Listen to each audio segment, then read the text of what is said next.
Muito boa tarde para você nesta quinta-feira, dia 23 de maio. Está começando o Boletim Legislativo com as notícias de destaque aqui da Câmara e da nossa cidade. Hoje temos um alerta, viu? São Paulo registrou o primeiro caso de febre amarela do ano. Isso reforça a importância de atualizarmos o esquema de vacinação. E sabe qual outra doença o nosso país registrou depois de 18 anos? Cólera. Também vamos falar da importância da prevenção.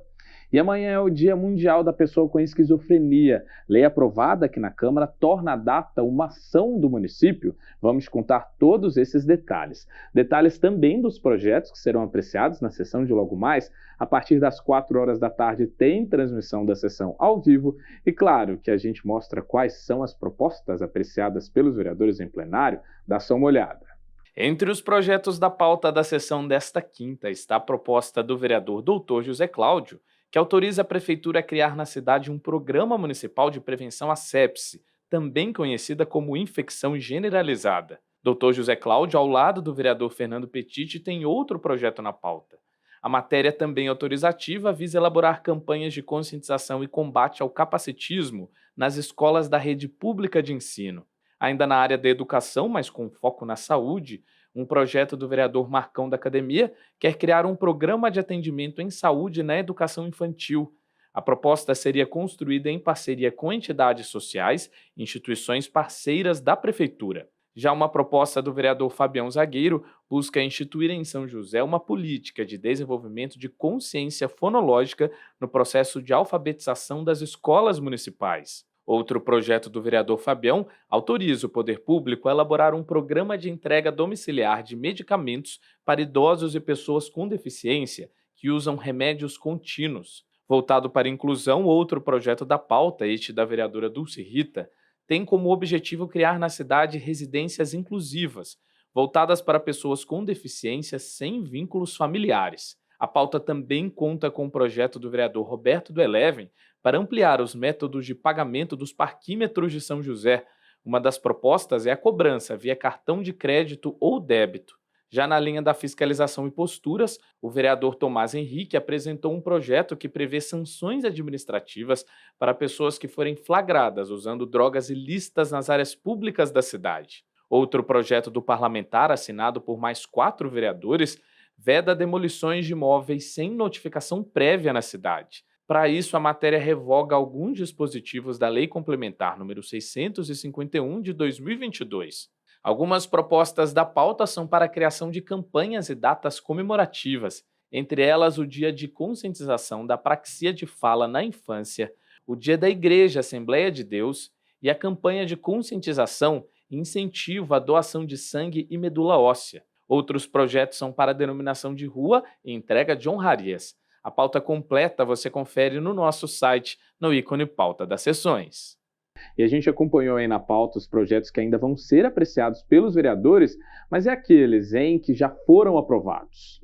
Pois é, depois do aval positivo em plenário, a matéria segue para a sanção da Prefeitura até virar lei. E a gente te mostra agora 2 novas leis que estão ajudando no desenvolvimento da nossa cidade. É o quadro Agora é Lei. Agora é lei. São José dos Campos deve ganhar um campeonato municipal de skate. Essa é a proposta de uma lei em vigor na cidade que inclui a competição no calendário oficial de eventos do município. O campeonato vai acontecer anualmente no 3º final de semana de agosto, em comemoração ao Dia do Skate. Segundo a legislação, a iniciativa tem como objetivos divulgar e estimular o esporte, reunir praticantes e adeptos, celebrar os esportes urbanos e mostrar a importância da modalidade para os jovens. Agora é lei. A APVE, a Associação dos Pioneiros e Veteranos da Embraer, se tornou uma instituição de utilidade pública. O título foi oficializado a partir de uma lei sancionada na cidade. Com a legislação, a Associação de Pioneiros e Veteranos da Embraer fica reconhecida como uma entidade sem fins lucrativos que presta serviços à sociedade. A instituição foi criada em 1986 como forma de oferecer qualidade de vida e bem-estar aos funcionários da empresa. A APVE também apoia campanhas sociais e educativas em prol da população. Quer saber mais sobre as leis da nossa cidade? É simples. No site da Câmara, você pode pesquisar todas as propostas sancionadas que já estão em vigor em São José. Basta clicar em Atividade Legislativa, depois em Legislação Municipal. Aí, é só consultar a lei pelo ano, autor, palavra-chave e outros filtros. Uma boa pesquisa! E agora falando de transparência e orçamento público, a Câmara sediou uma audiência para apresentação das metas fiscais do município referentes ao primeiro quadrimestre deste ano. O encontro previsto em lei serve para que a Prefeitura dê publicidade às ações e metas previstas no orçamento, importante espaço para que a população saiba como o dinheiro público tem sido utilizado. Em audiência pública realizada no plenário da Câmara, o governo municipal apresentou o balanço das metas fiscais referentes ao primeiro quadrimestre de 2024. De acordo com os dados apresentados pelo diretor financeiro da Prefeitura, Alexandre Nogueira Anacleto, a receita total arrecadada no período foi de 1,68 bilhão de reais, sendo que o valor orçado para os 4 primeiros meses do ano foi de 1,70 bilhão, ou seja, São José dos Campos arrecadou 1,4% a menos do que o previsto para o período. Segundo Alexandre Anacleto, mesmo ficando no topo da lista de impostos que mais geraram receita para o município neste período, com 359 milhões de reais, houve uma queda na arrecadação do ICMS, o que influenciou no resultado final.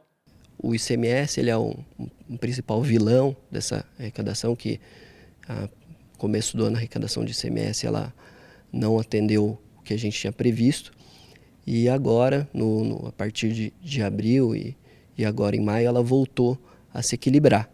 Então provavelmente a gente vai voltar a ter um reequilíbrio no ICMS com relação ao valor que a gente orçou, e talvez essa diferença possa ser que diminua ou desapareça no próximo quadrimestre. Durante os 4 primeiros meses do ano, o governo municipal gastou 68 milhões de reais a mais do que o previsto para o período, o que representa 4,8% acima do orçado. As despesas com saúde foram as principais do município, com 228 milhões. Na educação, a prefeitura gastou 178 milhões. De acordo com o diretor financeiro, o aumento nos gastos pode ser explicado pelo investimento em obras na cidade. A prefeitura tem avançado bastante nos investimentos, né? Estão sendo muito efetivos, então as medições têm chegado e a gente tem efetuado os pagamentos a contento, o que eleva um pouco a despesa.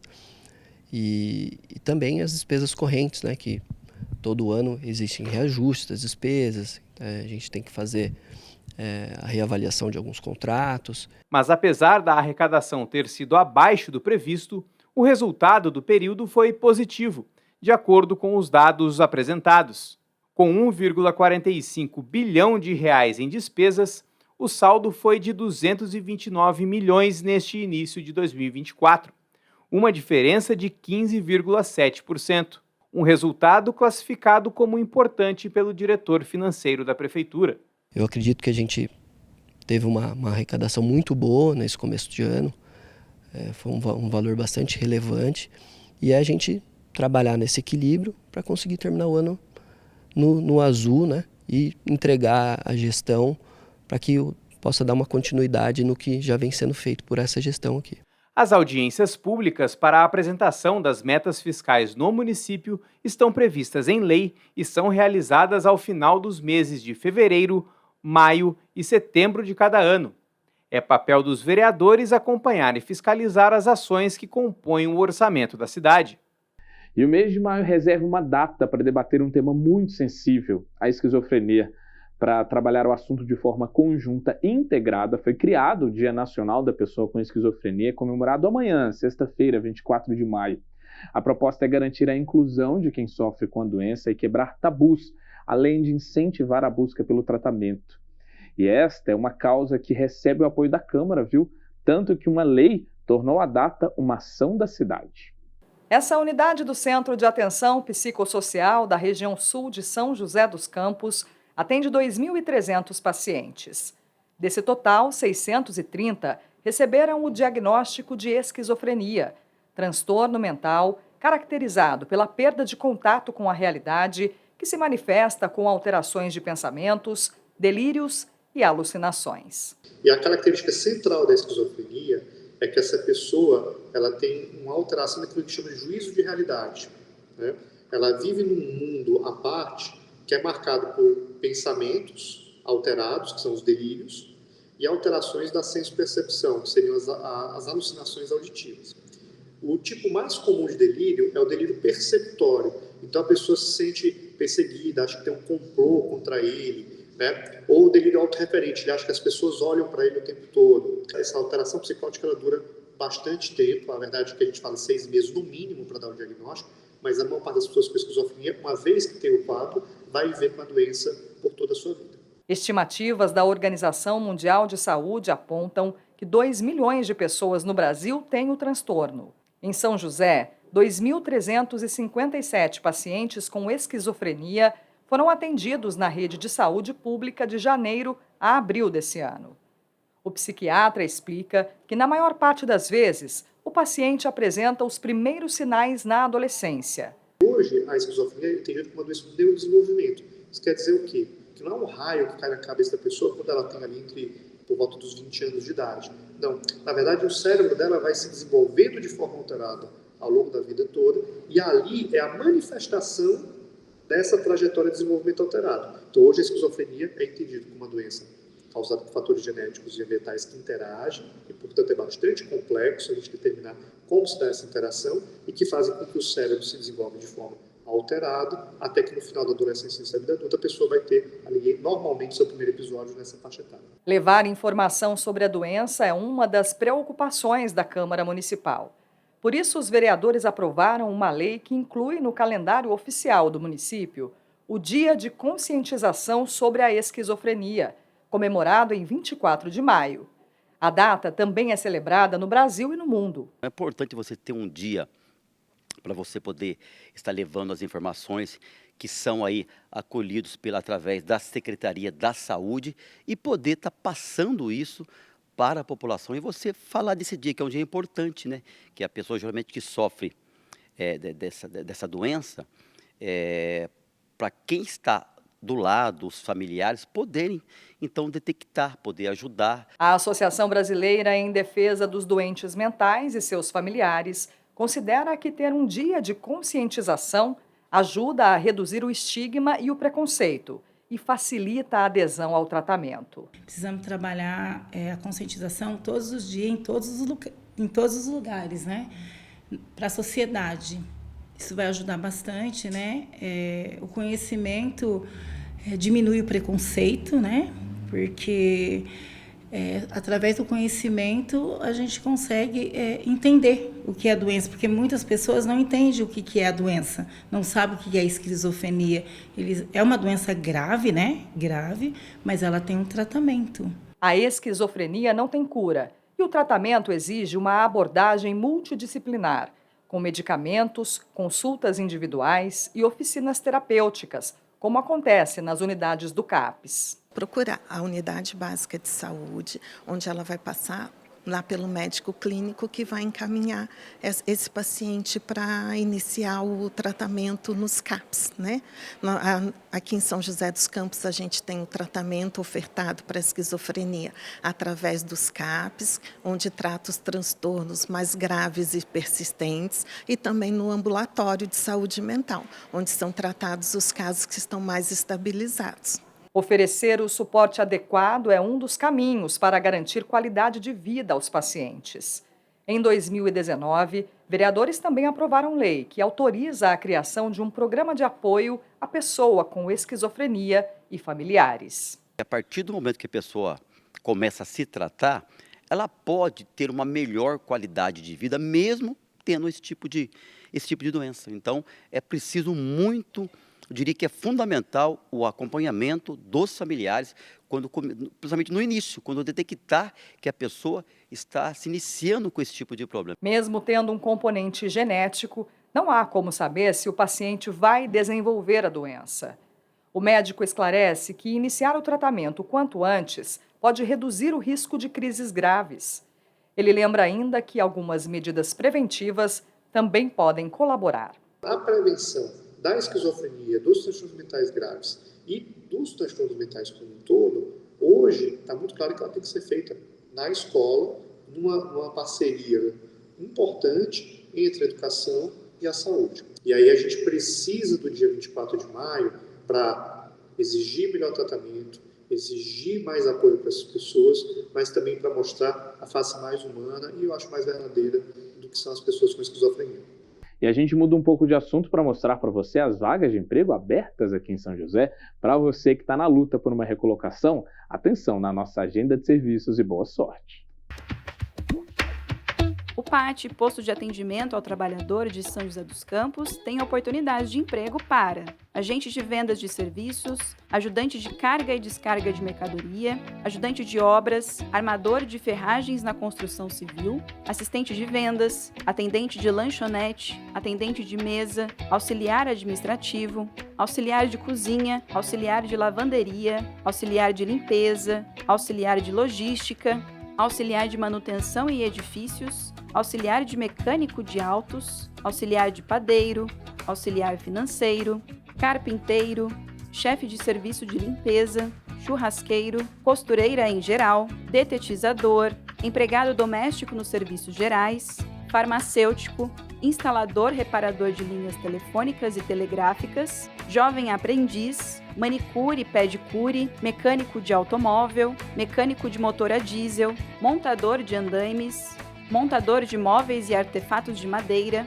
oficial de manutenção predial, operador de caixa, operador de central de concreto, operador de teleatendimento ativo, operador de telemarketing, operador de telemarketing ativo, operador de utilidade, pedreiro, pintor de obras, promotor de vendas, supervisor comercial, técnico mecânico, vendedor de comércio varejista, vendedor interno, vendedor porta a porta, vendedor pracista e vendedor interno. Ainda há vagas para pessoas com deficiência nos cargos de cuidador de idoso e operador de telemarketing.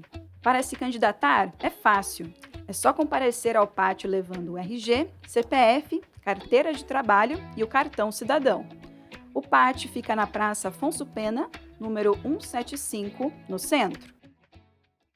E como a gente falou no início do boletim, tem agora um alerta, hein? São Paulo registrou um caso de febre amarela este ano. E essa é uma doença muito séria que pode levar à morte, mas que com a vacinação a gente consegue, viu, se proteger.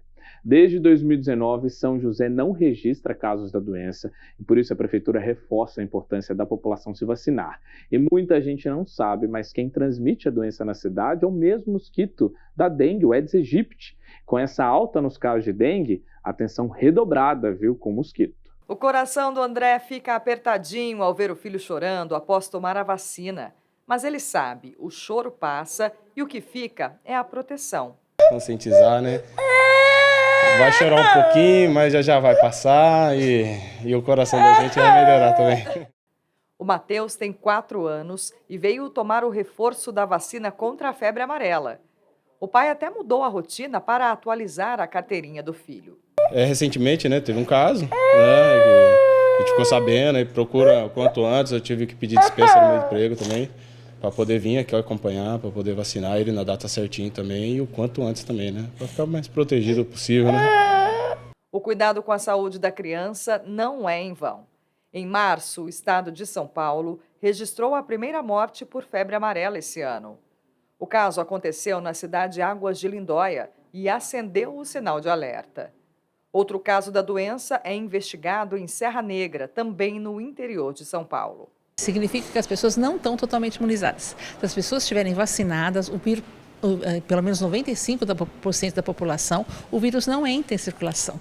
Então, esse é a alerta. Lembrando que a febre amarela é uma doença grave que pode levar a óbito, em pelo menos boa parte dos casos, né, ela pode levar a óbito. Então, é importante as pessoas se vacinarem. Após esses casos, o Ministério da Saúde emitiu um alerta pedindo que os municípios comuniquem novas ocorrências o mais rápido possível para evitar surtos da doença. Em todo o país, de acordo com o Ministério, a cobertura vacinal é baixa e a vacina é a principal forma de prevenção. Aqui em São José dos Campos, o índice de cobertura está em 75%. A gente tem que alcançar pelo menos 95% de cobertura, pelo menos nas crianças, né? E os adultos ainda, nós temos bastante adultos para vacinar. A chefe da Vigilância Epidemiológica explica que a febre amarela é causada por um vírus transmitido por picada de mosquito. Ela destaca que existem duas formas, a urbana e a silvestre. A doença é a mesma, a diferença está no mosquito transmissor. E essa é uma preocupação. Desde 1942, o Brasil não registra a febre amarela urbana, que é transmitida pelo Aedes aegypti. Mas com o vírus da febre amarela em circulação, o Aedes aegypti pode voltar a transmitir a doença. Porque lá no passado ele transmitia e ele parou de transmitir, mas ele pode a qualquer momento voltar a transmitir. E aí, assim, o Aedes aegypti transmitindo febre amarela na cidade, isso é muito grave. O calendário de imunização prevê que a vacina contra a febre amarela deve ser aplicada aos 9 meses de vida, com reforço aos 4 anos. Mas os adultos também podem se imunizar. A dose está disponível em todas as unidades básicas de saúde do município. Procura uma unidade básica de saúde, lá ela pode ter acesso, né, a essa informação, se ela tomou ou não, se tiver o registro dessa dose, principalmente em 2018, que a gente fez uma campanha ampla, pode ser que a pessoa já tenha tomado a vacina, né? Então ela procura uma unidade básica de saúde para fazer essa pesquisa. Se não tomou e se não tem que comprovar, pode tomar de novo. A Câmara Municipal tem atuado para conscientizar a população sobre a importância da vacina, inclusive com a criação de projetos de lei. Uma lei aprovada pelos vereadores autoriza o Poder Executivo a incluir no calendário oficial do município o dia da conscientização da atualização da caderneta de vacinação. Esse projeto que eu fiz é justamente para que os pais, mães responsáveis pelas crianças, principalmente, se conscientizem da importância da vacinação, importância de proteger os seus filhos dos males que essas vacinas previnem. Então, a ideia desse projeto é essa, justamente prevenir. E além da febre amarela, o nosso país registrou o primeiro caso de cólera em quase 20 anos. Essa é uma doença que tem prevenção fácil, viu? Mas esse registro de um novo caso é importante para a gente trazer informação para a população. A repórter Francine Padilha vai ajudar a gente com as informações. É isso, Francine, boa tarde. Oi, Guerra, boa tarde para você, boa tarde a todos. Pois é, como é uma doença que a gente não escuta falar há muito tempo, acho que é importante a gente conversar agora com a Tereza Cardoso, que é chefe da Vigilância Epidemiológica aqui de São José dos Campos, até para que ela explique para a gente, né, Tereza, que doença é essa, como ela é transmitida, quais são essas principais informações. Boa tarde para você. Boa tarde. Então, a cólera é uma doença causada por uma bactéria chamada Vibrio cholerae. Ela é transmitida por oral, de uma maneira oral fecal. Ou seja, a pessoa vai no banheiro, ela elimina a bactéria nas fezes, ela não lava as mãos quando sai do banheiro e pega alimentos ou água, e aí ela pode transmitir isso para outras pessoas, né? Então, a forma de transmissão é essa, a gente chama de fecal oral. O que a pessoa com cólera sente? A maioria dos casos é assintomática, mas quando ela dá sintomas, esses sintomas podem ser muito graves e levar a pessoa à morte. Então, o principal sintoma que a pessoa sente é diarreia. É uma diarreia muito intensa que leva a desidratação importante, né? A pessoa pode ter febre e esse quadro de diarreia. Então, é importante que a pessoa com sintomas, se tem estado em locais onde haja muito turismo, onde hajam pessoas que você se alimente de uma maneira que não é em casa, né? Você procurar, se você tiver um quadro clínico, você procure orientação médica. Existe algum risco dessa doença se alastrar de alguma maneira a partir desse caso que aconteceu em Salvador? Então, como é uma doença de transmissão fecal-oral, há sempre risco. Porém, a cólera ela foi muito contida na época do advento do esgoto, né? De toda essa parte de saneamento básico, porque ela está muito ligada à falta de higiene. Por isso que a gente sempre preconiza, as pessoas vão no banheiro, lavem bem as mãos, evitem de colocar mãos na boca, procurem se alimentar em locais onde você conhece a procedência, né? Porque para evitar bactérias não só da cólera, quanto outras que você pode adquirir. Não existe vacina hoje disponível? Não existe. vacina disponível para cólera hoje. Então, a principal forma de prevenir é exatamente adotar medidas de higiene. Isso, medidas de higiene, porque é uma doença ligada a condições precárias de higiene. E políticas públicas também são importantes nesse sentido, né, Tereza? Sim. É por isso que a gente sempre procura estar assim, oferecendo esse tipo de informação para a população, né, para se conscientizarem sobre isso. Né? E assim, procurar a água filtrada, verduras lavadas, né, higienizadas, carne bem cozida, tudo que for comer, né, de uma maneira bem de higiene. Maravilha, então, muito obrigada, viu, pelas informações, bom trabalho para vocês da Secretaria de Saúde. Pois é, Guerra, essa é a informação que a gente tem aqui sobre cólera, né, a Tereza estava falando, claro, que existe o risco dessa doença se alastrar para o país, mas é um risco baixo, desde que os locais estejam aí com o saneamento básico também sendo atendido, né, essa necessidade sendo atendida, também as pessoas respeitando aí as práticas de higiene pessoal. A gente volta com você no estúdio. Muito obrigado, viu, Francine? Então é isso, pessoal. Prevenção é muito importante. Vamos manter todos esses cuidados, viu, para a gente se proteger.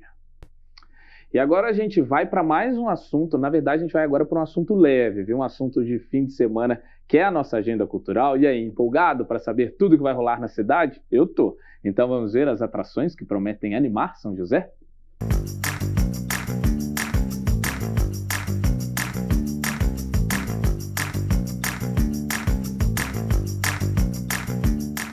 Nesta quinta-feira, a Capela do Parque Vicente Naranha recebe o concerto Stabat Mater, uma das obras sacras mais importantes do barroco europeu.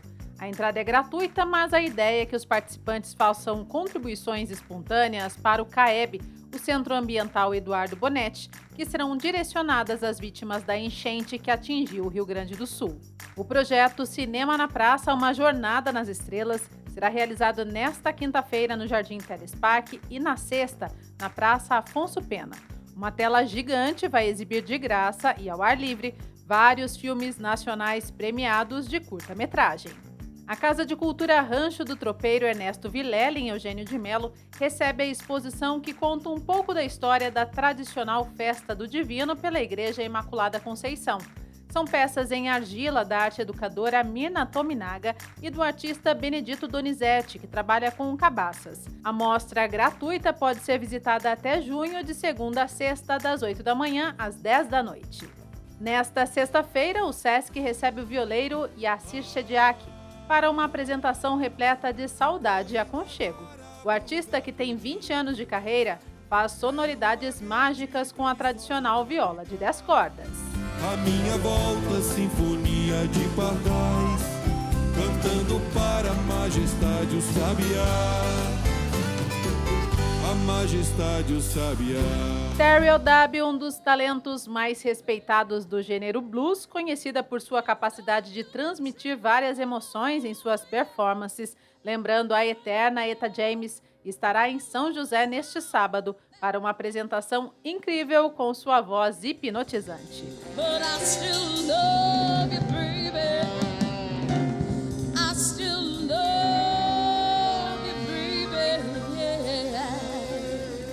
E ainda neste sábado, muito pop rock nacional vai animar a cidade.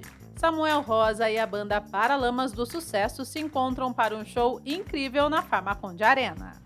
Alô São José dos Campos, aqui Bi Ribeiro dos Paralamas, lembrando vocês que no dia 25 de maio estaremos aí com vocês, Paralamas e Samuel Rosa, show imperdível.